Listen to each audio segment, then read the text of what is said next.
Hello दोस्तों, आप सभी को नमस्ते। मेरी ज़िंदगी व्लॉग में आप सभी का स्वागत है।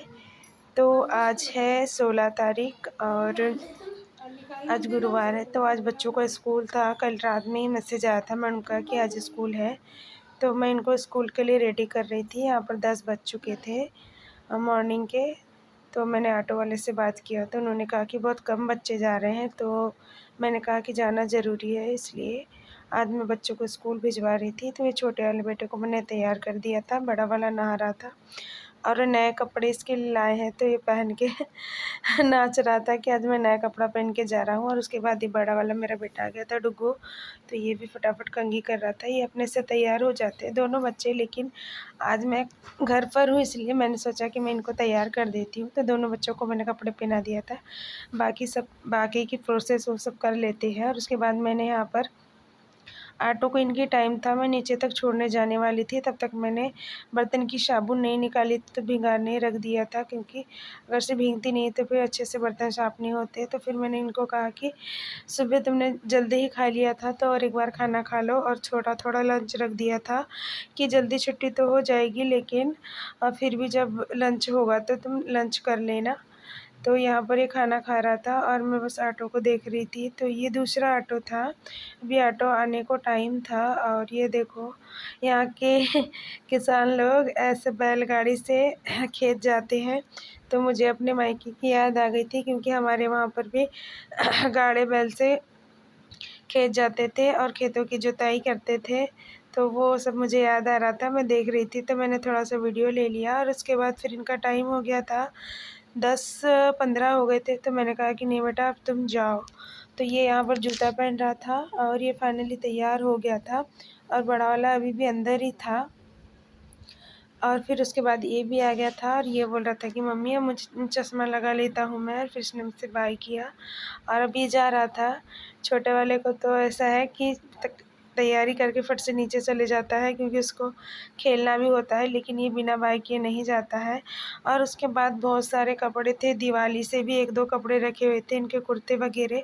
और स्वेटर भी नहीं निकाली थी तो धुलने की थी। तो मैंने आज सारे के सारे कपड़े धुल डाले, क्योंकि अभी छुट्टी है ना। तो मुझे ऐसा लग रहा है कि ज़्यादा से ज़्यादा काम घर का हो जाना चाहिए, नहीं तो फिर मॉर्निंग में स्कूल जाओ फिर उधर से आओ तो एकदम थकान सी लगती है और फिर कोई काम करने की इच्छा नहीं होती है और सारे काम पेंडिंग हो जाते हैं। और उसके बाद जैसे ही 1 घंटा हो गया था और 1 से 1.5 घंटे में स्कूल से वापस भी आ गए थे, क्योंकि मैडम ने कहा कि ज़्यादा बच्चे नहीं आए हैं तो बेटा आप लोग चले जाओ। और ये अटेंडेंस लगवा करके मैडम से मिल कर के आ गए थे। और इसने उधर से लाया था ऑरेंज, तो ये बोल रहा था कि मम्मी आप खा कर के देखिए, मुझे दीदी ने दिया है। तो ये मीठा नहीं था, मैंने उसके कहा, लेकिन मैंने बोली तो खा सकता है। और उसके बाद मैं नहा धो के रेडी हो गई थी। मैंने आज गलीचा वगैरह भी धुल लिया था, क्योंकि 10-15 दिन हो गया निकला हुआ था और बच्चे अभी घर पर है तो बिस्तर पर ज़्यादा ही लोट-पोट होते हैं, तो बिस्तर भी गंदा हो गया था तो मैंने धुल लिया था। और यहाँ पर मैं भी नहा धो कर के रेडी हो गई थी। और सवेरे भी हमने ईंटे का काम किया था और फिर से हम जा रहे थे प्लॉट। तो मैंने अपने छोटे वाले बेटे को रख लिया था कि चलो 4 बज चुके थे, नीचे थोड़े से टहल लिए इन लोगों ने। मैंने भी एक दीदी के यहाँ से जा कर के थोड़ी-सी बातचीत कर कर के आ गई थी और फिर आ गए थे हम फाइनली ईंटा ढोने के लिए। तो अब बस थोड़ा-सा बच गया है, कल में हो जाएगा। तो मैं यहाँ पर फटाफट ईंटा जमा रही थी जो ला लिए थे।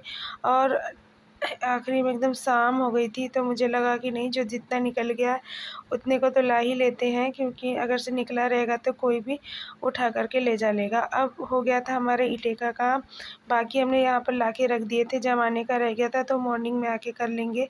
और फिर एक बार मैंने अपने नए घर का चक्कर लगाया अंदर से और फिर मैं आ गई थी घर। घर पे नहाने धोने के बाद खाना बना के हो गया था, दिया बत्ती कर दी थी मैंने। और ये कलश मैं पंचमी के दिन उठाऊँगी, जब पंचमी रहेगी उस दिन। और यहाँ पर हो गई थी मेरी पूजा। उसके बाद भी मैंने खाया अपने बच्चे के साथ खाना। और एक मेरा बेटा दीदी के यहाँ गया था तो बोल रहा था कि मैं लेट खाऊंगा, लेकिन हमको तो लगी थी भूख तो हमने फटाफट खाना खा लिया। और फिर वैसे ही फिर मेरे मौसी भाई यानी कि बड़े भैया यहीं पर है, वो हमारे घर के आसपास ही रहते हैं।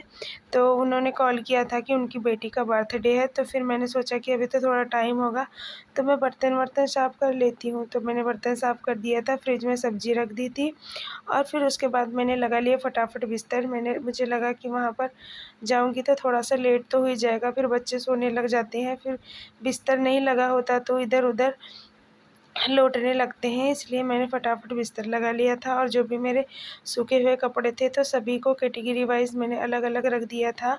इसके पापा के अलग, हमारे अलग, नहीं तो फिर बच्चे रोज़ तो मिला ही देते हैं। फिर उसके बाद हम पहुँच गए थे बर्थडे में। तो ये है मेरे भैया की बेटी मंजली वाली, जो 18 साल की हो चुकी है आज। तो इसका था बर्थडे सेलिब्रेशन। तो दिन भर सब काम किए, इसलिए इन्होंने रात में 9 साढ़े 9 बजे तक सेलिब्रेट किया था बर्थडे। तो सभी लोग आए थे, इसकी सहेलियाँ और बच्चे लोग भी थे, और सभी बच्चों को इनने एकत्रित किया था और मैं भी चली गई थी। तो और अच्छा लग रहा था। यहाँ पर पास में कोई भी कार्यक्रम होता है, कुछ भी होता है, त्योहार भी होता है, तो इनके घर हमें इनवाइट कर लेते हैं, और मेरी दीदी के घर भी। तो ये है मेरे भैया की बेटी। Happy birthday Arya. तो मेरा ब्लॉग पसंद आया